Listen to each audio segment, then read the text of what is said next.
പാലക്കാട് ഷൊർണൂരിൽ ഉത്സവത്തിന് എഴുന്നള്ളിച്ച ആന വിരണ്ടോടി. കണയം കുറുമ്പ ഭഗവതി ക്ഷേത്രത്തിലെ ഉത്സവത്തിനിടയിലാണ് സംഭവം. ആൾക്കൂട്ടത്തിനിടയിലൂടെ ഓടിയ ആനയും ആരെയും ഉപദ്രവിക്കാതെ വലിയ ദുരന്തം ഒഴിവാക്കി. ആനയെ പിന്നീട് തളച്ചു.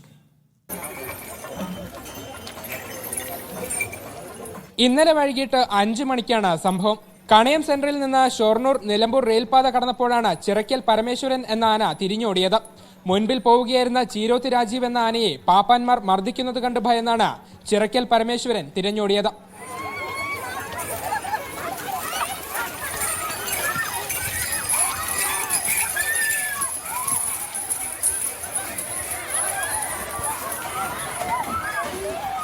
ഓടുന്നതിനിടെ പലരും ആനയുടെ മുന്നിൽ വീണെങ്കിലും ആരെയും ആന ഉപദ്രവിച്ചില്ല.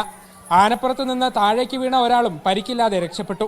100 മീറ്റർ പിന്നിടുമ്പോഴേക്കും പാപ്പാന്മാർ ആനയെ നിയന്ത്രണത്തിലാക്കി.